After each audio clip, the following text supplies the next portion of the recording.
Hello friends, आप सबका स्वागत है आपके अपने यूट्यूब चैनल फार्मा एमसीक्यू में। तो देखिए, बहुत से बच्चों के कमेंट्स आ रहे थे कि मैम जो आपने क्रैश कोर्स चलाए हुए हैं आपके वेबसाइट पे, तो उसमें कैसी क्लासेस चल रही हैं वो हमें देखना है। देखिए, जो ये देखिए pharmaMCQ.in, जैसे ही आप लोग जो अपने ब्राउज़र में टाइप करेंगे तो देखिए आप ये वेबसाइट पे आ जाएंगे pharmaMCQ.in, है ना। तो देखिए ये pharmaMCQ.in से जो है हम इसके अंदर आए हैं ना। pharmaMCQ.in आप लोगों ने टाइप करना है।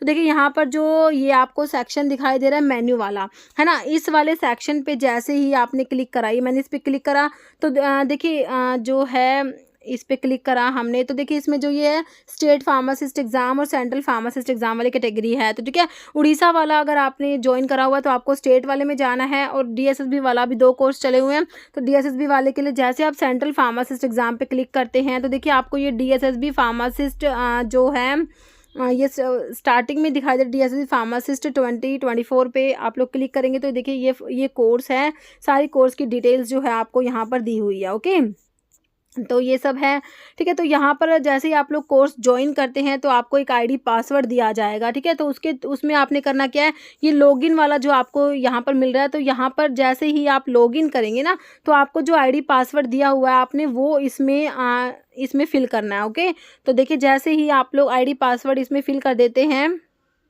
ओके, आईडी पासवर्ड जैसे मैंने फिल कर दिया है तो हम देखिए इस कोर्स के अंदर आ गया। ओके, तो अभी जो है इसमें क्लासेस चल रही है, तो मैं आपको एक क्लासेस जो है वो इसमें प्ले करके दिखाऊंगी। ओके, और जो देखिए आप क्लासेस की पीडीएफ यहाँ से ले सकते हैं। देखिए जैसे ही आप गेट टुडेज पीडीएफ ये वाला जो है ना, देखिए इसमें जो अलग अलग सेक्शंस बने हुए हैं, जैसे मेन्यू में जाएंगे about DSSB, get classroom, topics PDF, है ना। तो देखिए टॉपिक जो ये पीडीएफ वाला जो है इस पे आप जैसे ही टॉपिक पीडीएफ पे क्लिक करेंगे ना तो अभी तक जितनी क्लासेस अपलोड हो चुकी है तो उन सब का पीडीएफ आपको साथ साथ यहाँ पे मिल जाएगा।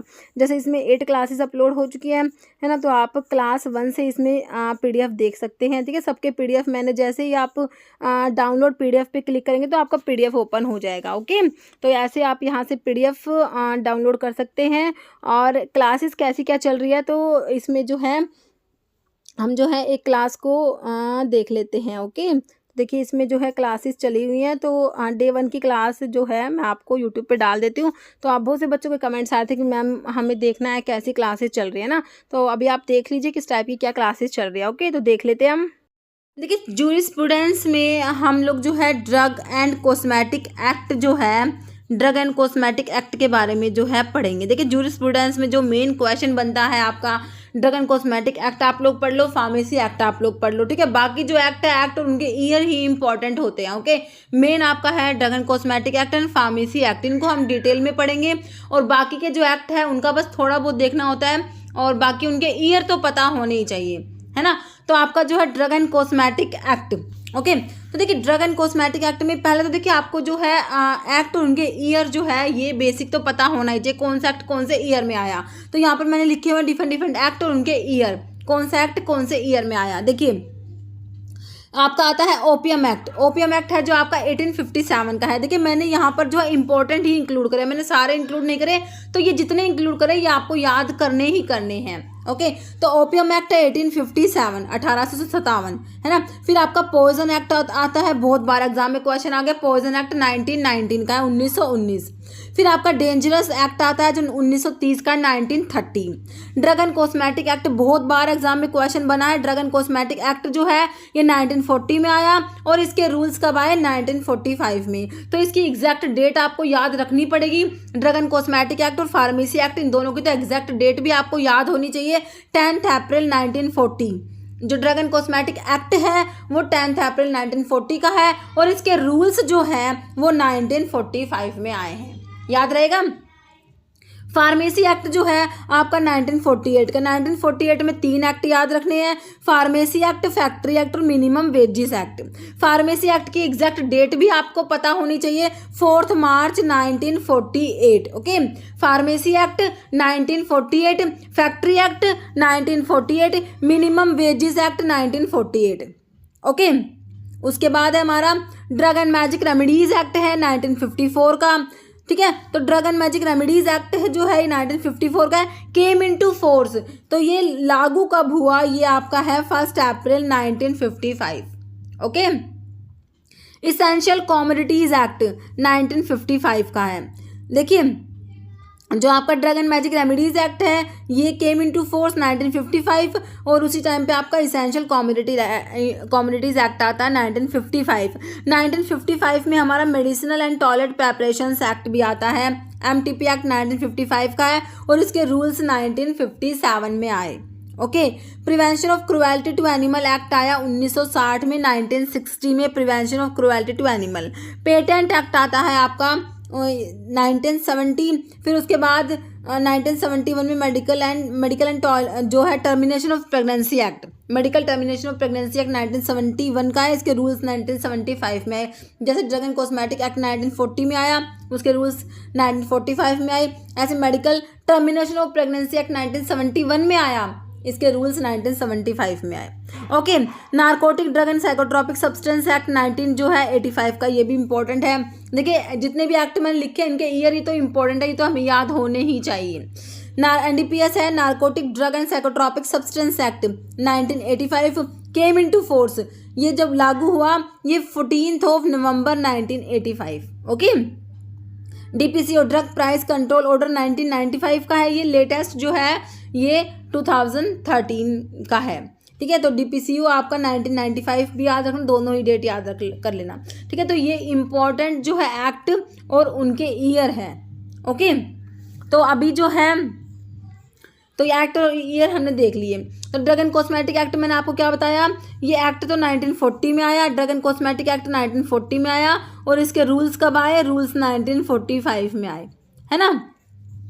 ड्रग एंड कॉस्मेटिक एक्ट पास हुआ 1940 में, रूल्स आए 1945 में आए। ओके, तो देखिए आपका जो ड्रग एंड कॉस्मेटिक एक्ट है इसमें देखिए एक तो आता है शेड्यूल टू द एक्ट, आता है शेड्यूल टू द रूल। एक तो एक्ट के शेड्यूल आते हैं और शेड्यूल जो रूल्स है ना, एक्ट 1940 में आया, रूल्स 1945 में आए, तो एक्ट के शेड्यूल है और एक है रूल्स जो है उसके शेड्यूल्स हैं। देखिए schedule to the act, act जो है इसके दो शेड्यूल है, फर्स्ट और सेकंड, फर्स्ट शेड्यूल और सेकंड शेड्यूल, ये है एक्ट के शेड्यूल टू द एक्ट, दो शेड्यूल है। पहले शेड्यूल में क्या आता है, Ayurveda Siddha Unani books, list of Ayurveda सिद्धा एंड यूनानी बुक्स आता है किसमें, फर्स्ट शेड्यूल में। सेकंड शेड्यूल में क्या आता है, तो ये क्या है हमारे एक्ट के शेड्यूल है। फर्स्ट शेड्यूल में क्या आया, आयुर्वेदा सिद्धा यूनानी बुक्स की लिस्ट आई। सेकंड में standard to be compiled with by import by drug manufactured for sale, sold, stock और एग्जिबिट फॉर सेल और डिस्ट्रीब्यूटेड। ओके, तो इन सब के स्टैंडर्ड्स आएंगे आपके शेड्यूल सेकंड में। तो ये हो गए आपके एक्ट के दो शेड्यूल हो गए। अब जो आपका जो है रूल्स के अलग शेड्यूल है। देखिए ड्रग एंड कॉस्मेटिक एक्ट जो है ना, एक्ट के शेड्यूल तो आपने दो देख लिए। अब इसके 5 चैप्टर्स होते हैं और ये 18 पार्ट्स में डिवाइड किया गया है। तो 5 इसके चैप्टर्स कौन कौन से हैं, ओके 5 चैप्टर्स है, इसके ऊपर क्वेश्चन बना है, चैप्टर 3 वाला पूछा हुआ है आपसे। ओके, एग्जाम में आया हुआ क्वेश्चन है ये।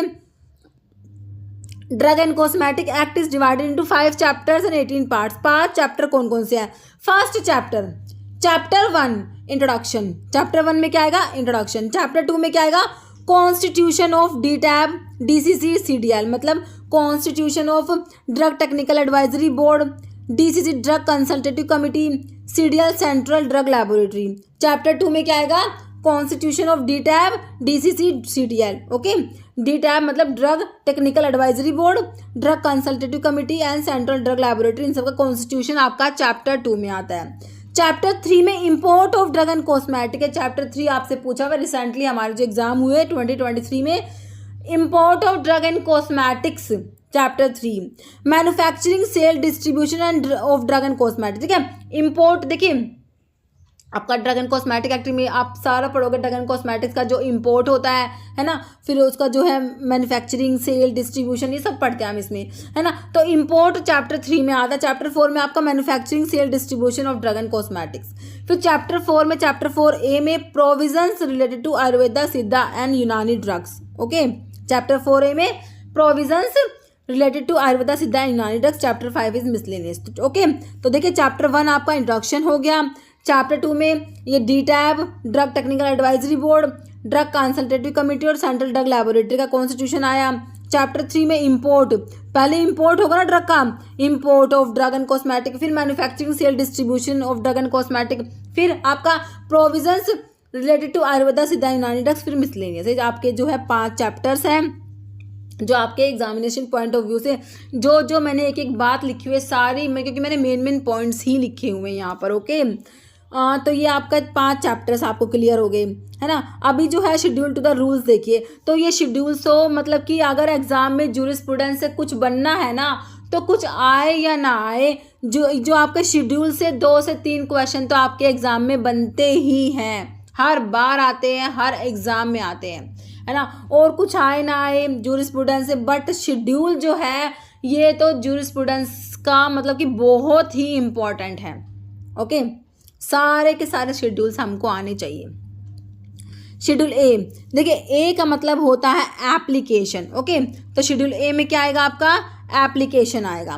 Pro forma for the application for the licence, issue and renewal of licence, for sending memoranda under the act. तो ए से एप्लीकेशंस याद कर लीजिए, बाकी ऑप्शंस के अकॉर्डिंग आपका आंसर निकल के आ जाएगा। ओके, अगर आप एप्लीकेशंस याद रखेंगे, proforma for applications for the licence, issue and renewal of licence, इन सब के लिए जो परफॉर्मा होता है एप्लीकेशंस के लिए, ये आपका आता है शेड्यूल ए में। अब आप एप्लीकेशन, तो हमने परफॉर्मा फॉर एप्लीकेशन आ गया, तो फिर आप फीस भी पे करनी पड़ेगी, है ना। तो बी में आपका फीस आता है, fees for analysis of drug और cosmetics that have to be paid to central drug laboratory और अदर गवर्नमेंट लैबोरेटरी। ए से एप्लीकेशंस, बी से फीस याद रखेंगे। फिर सी में क्या आता है, list of biological and special products आता है शेड्यूल सी में। देखिए सारे शेड्यूल्स बहुत इंपॉर्टेंट है। शेड्यूल सी में क्या आता है, list of immunological and biological products, antibiotic, ophthalmic, lotions, ointments and all product for parenteral use. C में सारी जो ये है ना बायोलॉजिकल्स, ये आपके पेरेंटल यूज वाले हैं, और C1 में आपके नॉन पेरेंटल जो ओरल यूज वाले हैं वो आएंगे। ओके, तो सी में पेरेंटल याद रखना है। फिर C1 जो है ये आपका अदर देन पेरेंटल, ठीक है। C1 में list of drug for biological origin namely alkaloid, hormone, vitamin and antibiotic for oral use.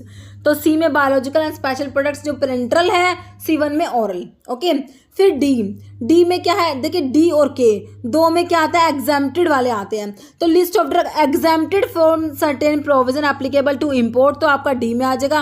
के में आ जाएगा जो मैन्युफैक्चरिंग के प्रोविजन से एग्जाम्प्टेड है वो के में आ जाएगा। तो डी और के दोनों में ना एग्जाम्प्टेड वाला आएगा, ये आप याद रखना। डी के है ना, डी के, तो डी के में, डी में आपका इम्पोर्ट से जो एग्जाम्प्टेड है, और जो के में मैन्युफैक्चरिंग का।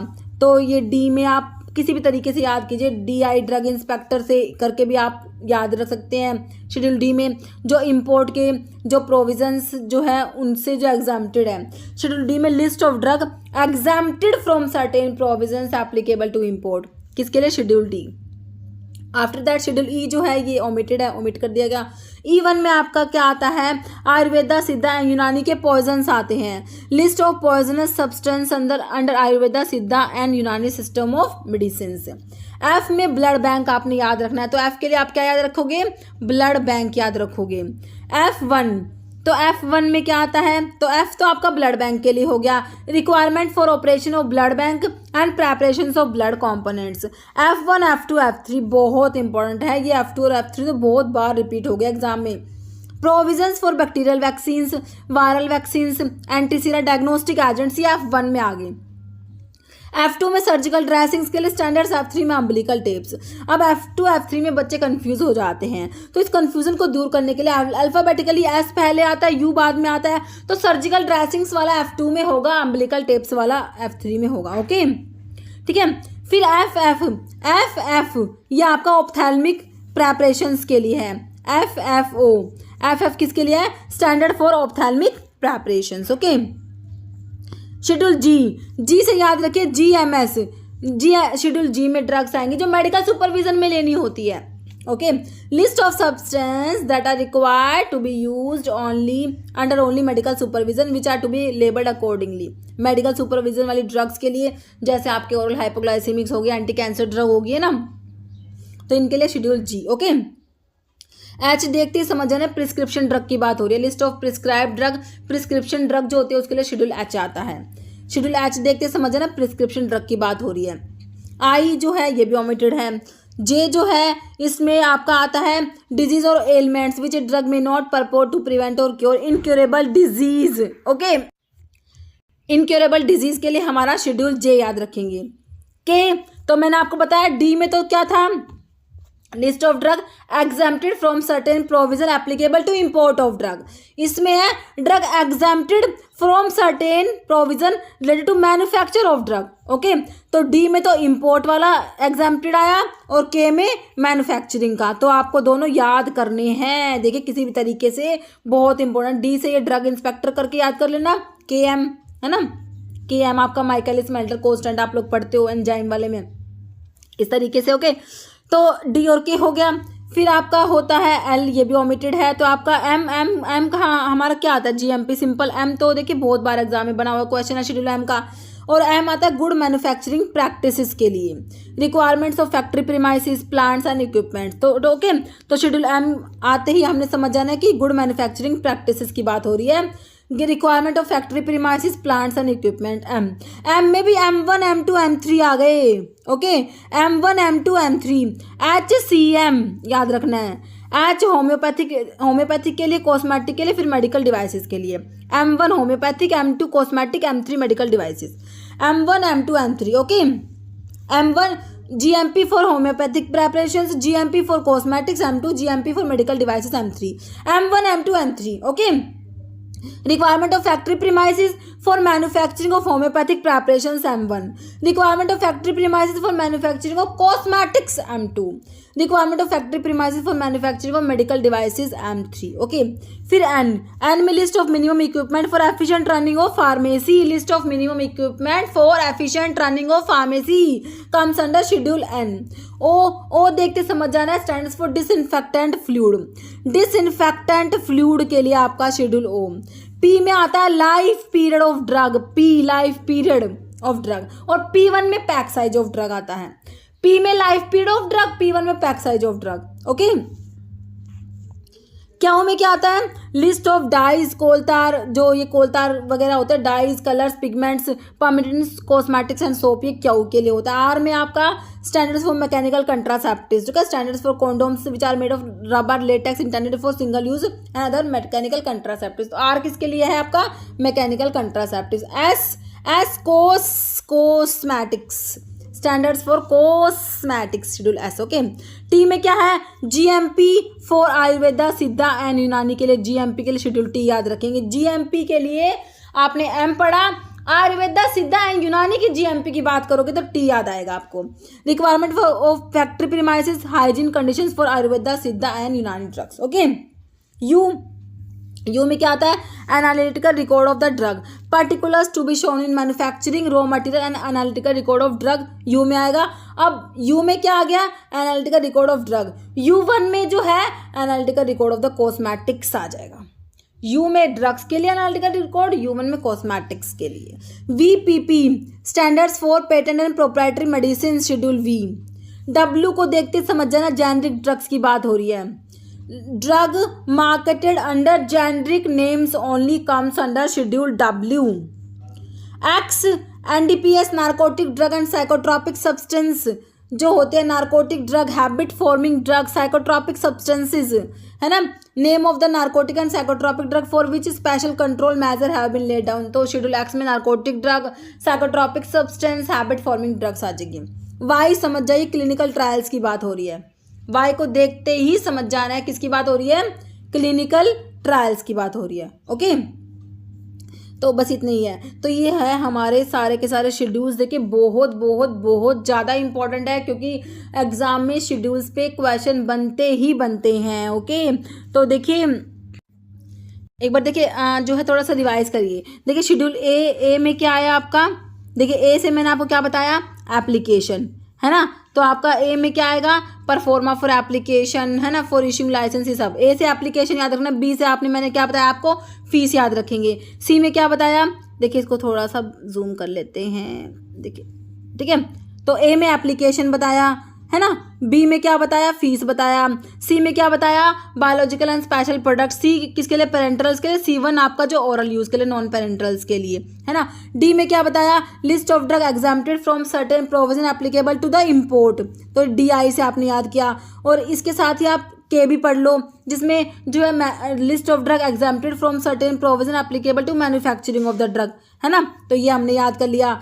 फिर शेड्यूल डी के बाद जो है ई में क्या आता है, E1 आता है। आयुर्वेदा, सिद्धा एंड यूनानी के लिए पॉइजन की बात होगी तो आपने शेड्यूल E1 आपको याद आएगा, है ना। ई के बाद जो एफ है, एफ किसके लिए आया आपका, ब्लड बैंक के लिए आया, है ना। F1 F2 F3, F1 F2 F3, ठीक है। तो F1 आपका जो है डायग्नोस्टिक एजेंट के लिए आ गया। F2 और F3 का मैंने आपको क्या बताया, F2 F3 को आप ऐसे याद करिए, एक सर्जिकल ड्रेसिंग्स के लिए, एक अम्बिलिकल टेप्स के लिए।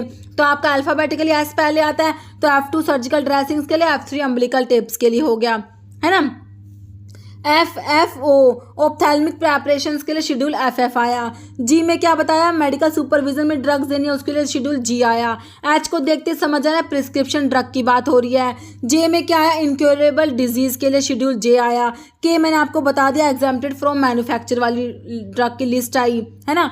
तो ये हमारे हो गए कहाँ तक, के तक हो गए। KL है नहीं। M में मैंने आपको बता दिया GMP आ गया। M1 M2 M3, M1 M2 और M3, है ना। तो M1 में HCM होम्योपैथिक मेडिसिन के लिए, उसके बाद कॉस्मेटिक्स के लिए M1 होम्योपैथिक प्रेपरेशंस के लिए, M2 कॉस्मेटिक्स के लिए, M3 मेडिकल डिवाइसेस के लिए HCM, है ना। MN जो minimum equipment for efficient running of pharmacy. O में डिसइंफेक्टेंट फ्लूइड के लिए स्टैंडर्ड। P में life period of drug, P1 में pack size of drug. Q में कोलतार कलर लिस्ट वगैरह ये सब आ जाएगा। R में स्टैंडर्ड्स फॉर मैकेनिकल कंट्रासेप्टिव्स बताया। S में स्टैंडर्ड्स फॉर कॉस्मेटिक्स। T में GMP फॉर आयुर्वेदा, सिद्धा यूनानी की GMP के लिए। U में पर्टिकुलर जो है एनालिटिकल रिकॉर्ड ऑफ ड्रग के लिए जो है वो U आ जाएगा। U1 में एनालिटिकल रिकॉर्ड ऑफ कॉस्मेटिक्स। और U के बाद क्या आपका जो है V, है ना, standards for patent and proprietary medicine. और Y को देखते समझ जाना क्लिनिकल ट्रायल्स की बात हो रही है। और शेड्यूल X आई थिंक रह गया ना, NDPS narcotic drug and psychotropic substance जो है हैबिट फॉर्मिंग ड्रग्स, ये आपका सारा शेड्यूल X में आया। तो देखिए बहुत ईजी है। देखिए मतलब कि शेड्यूल का जब क्वेश्चन आता है ना तो मुझे तो ऐसा लगता है मतलब कि बिल्कुल ना आपको फ्री के मार्क्स मिल रहे हैं एक तरीके से, क्योंकि शेड्यूल्स देखिए बिल्कुल एक तो ना बिल्कुल सीधा बिल्कुल डायरेक्ट क्वेश्चन आपसे पूछा जा रहा है कि आपका जो है शेड्यूल P किसके लिए है, शेड्यूल S किसके लिए है, स्टैंडर्ड्स फॉर कॉस्मेटिक्स के लिए कौन सा है। तो बिल्कुल सीधे क्वेश्चन, डायरेक्ट क्वेश्चन होते हैं शेड्यूल्स के, है ना। तो बहुत ज़्यादा मतलब कि इम्पोर्टेंट है और इजी है ना। इतना ज़्यादा इसमें कुछ है नहीं शेड्यूल में। अगर आप 2-4 बार पढ़ते हैं, हाँ, तो हमारा ये W भी रह गया था, लिस्ट ऑफ जेनेरिक ड्रग, है ना, उसके लिए शेड्यूल W आता है। ओके, तो ये हमारा हो गया जो रूल्स के शेड्यूल है ना। तो इसमें देखिए drug and cosmetic rules 1945 have been divided into 18 parts each dealing with a particular subject, ठीक है। तो इसके 18 पार्ट्स हैं। ओके, तो अभी जो इसमें हम पढ़ेंगे ड्रग एंड कॉस्मेटिक एक्ट जो आपका है, एक्ट एंड रूल, इसमें जो एडमिनिस्ट्रेटिव बॉडीज़ के बारे में पढ़ेंगे, है ना, क्योंकि सब जगह जो एडमिनिस्ट्रेटिव बॉडी हर जगह होती है ना। तो एडमिनिस्ट्रेशन के लिए जो है for the efficient administration of act and rules following agencies have been provided. तो इसकी जो एडमिनिस्ट्रेटिव बॉडीज़ है ना उसमें देखिए एक तो एडवाइजरी होती है, दूसरी क्या होती है, एनालिटिकल होती है ना। तो देखिए एक और होती है वो एग्जीक्यूटिव है, ठीक है। तो एडवाइजरी, एनालिटिकल एंड एग्जीक्यूटिव। तो एडवाइजरी में आपका D टैब आएगा। एडवाइजरी में क्या आएगा, D टैब आएगा, drug technical advisory board and drug consultative committee, ठीक है। तो एडवाइजरी जो है आपका, एडवाइजरी में क्या आ गया, D टैब आ गया और ड्रग कंसल्टेटिव कमिटी आ गया। फिर एनालिटिकल जो है, एनालिटिकल में क्या आएगा, मतलब एनालिटिकल जो एनालिसिस करेगी central drug laboratory and drug control laboratory in states and government analyst, ये आपके एनालिटिकल में आ जाएंगे। Central drug laboratory in states and government analyst, ठीक है। Advisory, analytical. और आपकी होती है एग्जीक्यूटिव में लाइसेंसिंग अथॉरिटीज आती है, कंट्रोलिंग अथॉरिटीज आती है, drug inspector and custom collector, ठीक है। तो advisory, analytical and executive. Advisory में D टैब आ गया और ड्रग कंसल्टेटिव कमिटी आ गया। एनालिटिकल में central drug laboratory in states and government analyst. Executive में licensing authority, custom controlling authorities, drug inspector and custom collectors. तो इसमें ना ऐसे क्वेश्चन बन जाते हैं कि भाई जैसे कि एनालिटिकल बॉडीज़ में कौन सा आएगा, एग्जीक्यूटिव में कौन सा आएगा, मतलब आपको ये पता होने चाहिए इनके नाम, है ना। ओके, तो ये एडमिनिस्ट्रेशन के लिए हो गया। तो आप जो है इनके बारे में पढ़ लीजिए। Drug technical advisory board, D tab की पहले तो फुल फॉर्म ही आ गई एग्जाम में, D टैब की फुल फॉर्म भी आई हुई है कई एग्जाम में। Okay, drug technical advisory board, advisory body में आया ना हमारा डीटैब और ड्रग कंसल्टेटिव कमेटी, है ना। तो देखिए constituted by central government, central government constitute करती है डीटैब को टू एडवाइस।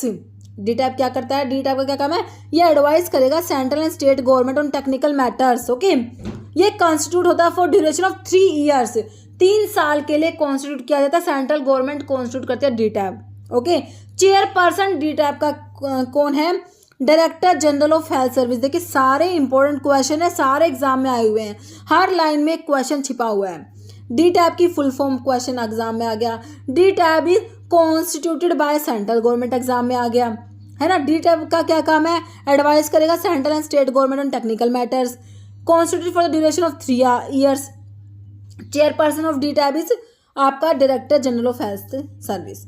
अब जो है मेंबर्स, ठीक है, तो देखिए आपके मेंबर्स जो हैं डीटैब के मेंबर्स, और आपका जो फार्मेसी एक्ट में आप लोग पढ़ोगे ना पीसीआई के मेंबर्स और स्टेट फार्मेसी काउंसिल के मेंबर्स, ठीक है। तो इनके मेंबर्स बहुत इंपॉर्टेंट है, मतलब कि मैं आपसे बता रही हूँ सारी जितनी भी बातें मैं लिखी हुई है बहुत इंपॉर्टेंट है।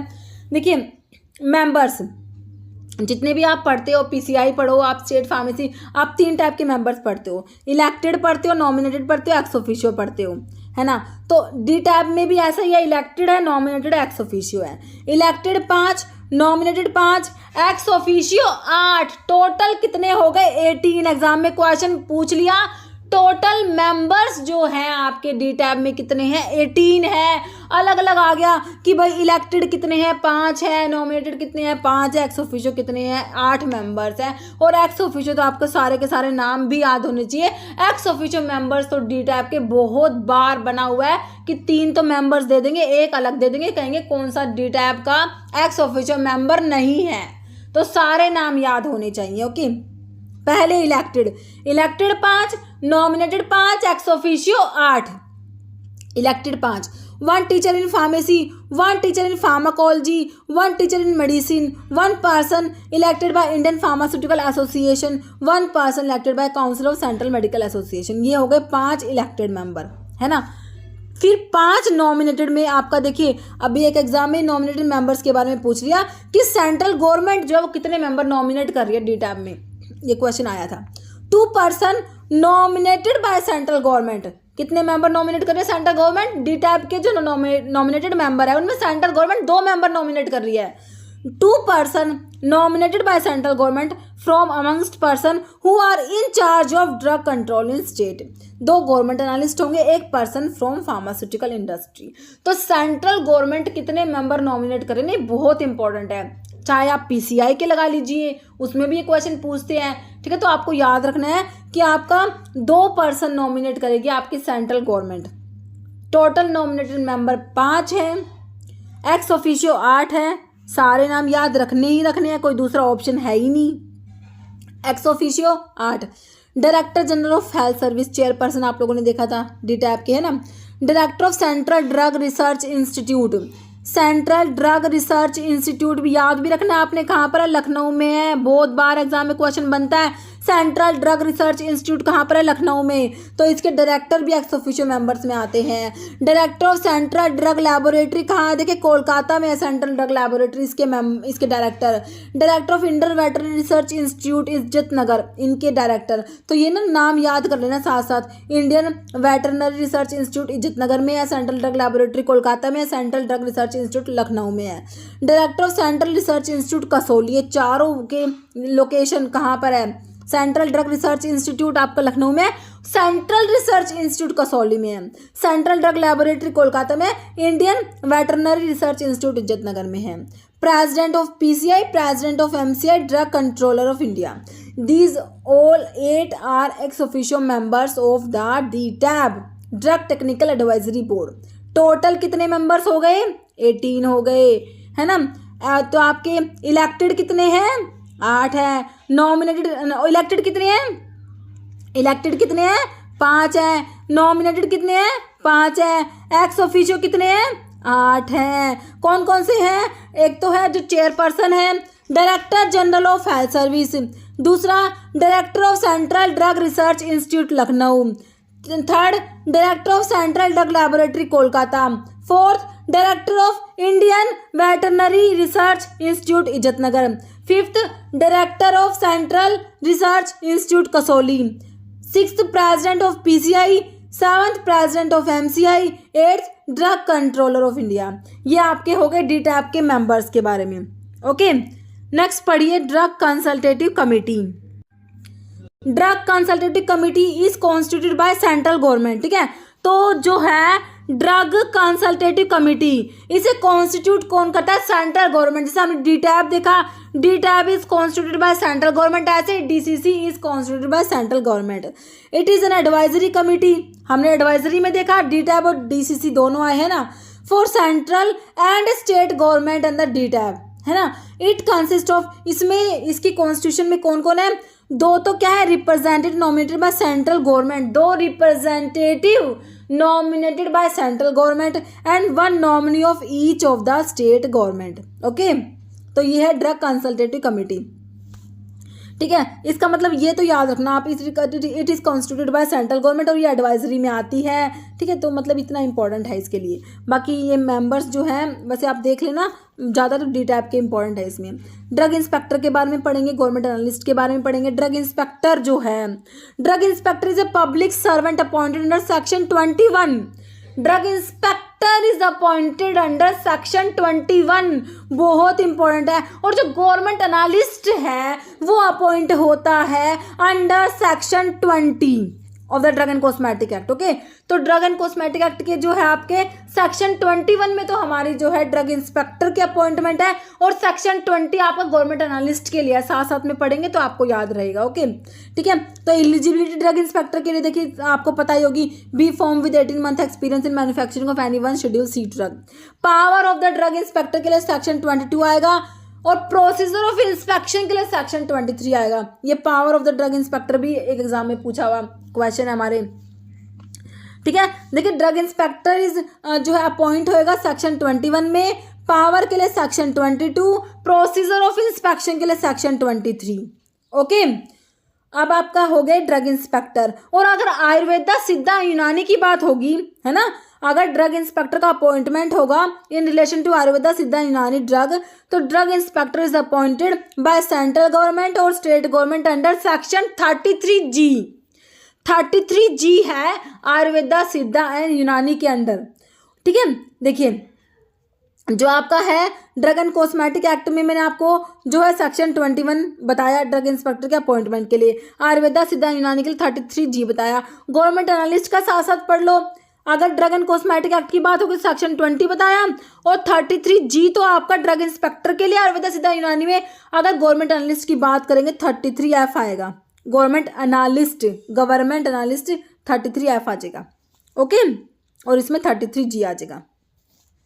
ठीक है, गवर्नमेंट एनालिस्ट लिखा भी हो, देखिए in relation to Ayurveda Siddha Unani drug government analyst appointed by central government और state government under section 33F। और मैंने आपको ड्रग एंड कॉस्मेटिक एक्ट का बताया दिया, सेक्शन 20 में अपॉइंटमेंट होते हैं गवर्नमेंट एनालिस्ट की, है ना, तो याद रखने हमें। ओके, तो एक बार ये और पढ़ लो कि ड्रग क्या होता है। कई बार ना डेफिनेशन आ जाता है, which of the following is drug है। Drug is defined by central government as substance use for human and animal purpose, के लिए सब्सटेंस यूज किए जाते हैं।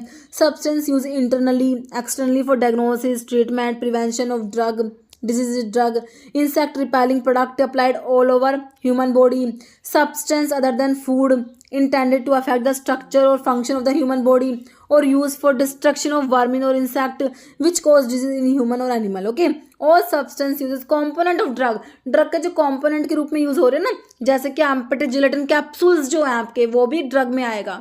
तो ऐसे भी क्वेश्चन आ जाता है, हमसे पूछ लेते हैं विच of the following is not a drug, which of the following is drug, इस टाइप से। ओके, ठीक है, तो ये ड्रग की डेफिनेशन होगी। अब आपकी मिस ब्रांडेड ड्रग आती है, अडल्ट्रेटेड और स्पूरियस ड्रग आती है। इनकी डेफिनेशन हमें पता होनी चाहिए, हमारे एग्जाम में क्वेश्चन बनता है। Misbranded drug not labelled in the prescribe manner if it contain colour which is not prescribe if its label bear a false or misleading statement. Misbranded drug में क्या है? A drug not labelled in a prescribe manner. Okay, not labelled in a prescribe manner if it contain colour, अगर उसमें ऐसा colour है if it contain colour which is not prescribe, और एक और क्या है, इफ इट्स लेबल बियर से फॉल्स और मिसलीडिंग स्टेटमेंट। तो ये हमारा मिस ब्रांडेड ड्रग हो गया। अडल्ट्रेटेड मतलब कि उसमें कुछ अडल्ट्रेशन है, मिलावट है, मतलब if a drug contain filthy or decompose substance, if it has been prepared or packaged or under store under insanitary conditions, okay, if it contain harmful or toxic substance, okay, if it is mixed with substance that decrease its quality or strength, ये adulterated drug है. spurious spurious SSRI मैं आपको बताती हूँ, है ना, मतलब कि ये सब्स्टिट्यूट है, रिजेंबल ड्रग होती है और इमिटेशन होती है. इफ इट इज इम्पोर्टेड और manufactured under name which belong to another drug, मतलब कि दूसरी ड्रग के नाम से इंपोर्ट कर दिया गया, मैन्युफैक्चर कर दिया गया. If it seems to be product of a manufacturer of whom it is not truly a product, या फिर it is imitation of substitute for another drug या रिजेंबल अनदर ड्रग. ठीक है, तो ये स्पूरियस ड्रग है. ये ना आप ना ऐसे सारा स्पूरियस के लिए आप ऐसे सारा याद करिए. स्पूरियस यहीं से आ जाता है. ओके, क्या ये सब्स्टिट्यूट होता है अदर ड्रग के लिए, रिजेंबल करता है अदर ड्रग से, और ये क्या है, इमिटेशन होता है. SSRI से आप याद रखिए. आप पढ़ते हो ना SSRI, selective serotonin reuptake inhibitor पढ़ते हो फार्माकोलॉजी में, तो वहीं से SSRI ले आओ. SSRI ये क्या है, स्पूरियस ड्रग क्या है, सब्स्टिट्यूट है, इमिटेशन है और रिजेंबल ड्रग होती है. तो misbranded adulterated spurious drug. Misbranded not labelled in the prescribe manner, not labeled in the prescribed manner. If it contain color which is not prescribed, if its label contain false और misleading statement. adulterated का मतलब आपसे मिलावट कर रखी कोई भी तरीके की. फिर स्पूरियस में ऐसे सारा ही आपने याद रखना है. ओके, ये हो गया हमारा. अभी लाइसेंस के बारे में पढ़ो.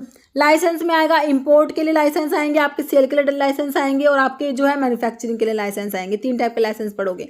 इंपोर्ट में ज़्यादा कुछ नहीं पढ़ना. इंपोर्ट के लिए देखिए आपने इंपोर्ट में क्या पढ़ना है, शेड्यूल एक्स के लिए पढ़ना है और आपका CC1 के लिए पढ़ना है. ओके, देखिए application for licence to import schedule X drug. Schedule X की ड्रग को इंपोर्ट करना है तो उसके लिए लाइसेंस है, तो अप्लाई करेंगे फॉर्म 8A में और लाइसेंस इशू होगा फॉर्म 10A में. इंपोर्ट लाइसेंस का जो है आपने क्या याद रखना है कि आपने अप्लाई करेंगे, आपको किस में, 8A में. किसकी बात हो रही है, एक्स की बात हो रही है, शेड्यूल एक्स की ड्रग की बात हो रही है. ओके, 8A में अप्लाई किया, 10A में इशू हुआ. फिर कह रहा application for licence to import drug except schedule X के अलावा जो है उसमें 8 में अप्लाई करेंगे, लाइसेंस 10 में इशू हो जाएगा. तो ये इंपोर्ट लाइसेंस आप बस इतने ही याद कर लो. ओके, फिर बाकी वो होता है small quantity of drug for personal use के लिए इंपोर्ट करते हैं, तो उसमें 12A में जो अप्लाई करते हैं 12B में लाइसेंस इशू होता है. बाकी थोड़ा बहुत जो रिमेनिंग होगा वो मैं आपको MCQ में कवर कर दूंगी. ओके, जब मैं क्वेश्चन कराऊंगी इसके तो उसमें सारा जो है कवर कर दूंगी. ओके, तो ये आपके हो गए इंपोर्ट लाइसेंस. ओके, तो इंपोर्ट में एक्स के लिए हमने देखा एक अप्लाई और एक आपका लाइसेंस ग्रांट होगा. एक्स में आपने क्या करा, अप्लाई करा, 8A में लाइसेंस इशू हुआ 10A में सॉरी, है ना. और एक्स के अलावा जो है उनमें 8 में तो अप्लाई करोगे, 10 में इशू होगा. बस आपको इंपोर्ट के लिए इतना ही याद रखना है. फिर आपके सेल लाइसेंस और एक मैन्युफैक्चरिंग लाइसेंस है. सेल लाइसेंस तो बहुत ईजी है ना. देखिए आपको इधर लिखा हुआ licence retail restricted wholesale with motor vehicle. देखिए other than specified in schedule CC1X. देखिए आप एक बात याद करो कि आपको अगर रिस्ट्रिक्टेड होगा ना तो आपने A लगा देना है, होलसेल के आगे B लगा देना है, होलसेल विद मोटर व्हीकल हो गया ना उसमें 2 बार B लगा देना है बस. देखिए अब अदर देन CC1X होगा, अदर देन CC1X के लिए आपने फॉर्म नंबर 20 याद रखना है. अदर देन CC1X के लिए फॉर्म नंबर 20. अब रिस्ट्रिक्टेड आया तो 20 के आगे A लगा दिया, होलसेल आया तो 20 के आगे B लगा दिया, होलसेल विद मोटर व्हीकल आया 20 के आगे 2 बार B लगा दिया. ओके, अदर देन CC1X के लिए 20 फॉर्म नंबर याद रखना है. अदर देन CC1X के लिए क्या याद रखोगे, 20 फॉर्म नंबर. फिर आपका CC1 के लिए 21 याद रखो. पहले ये CC1 वाला देख लो ना, फिर एक्स वाला बताती हूँ.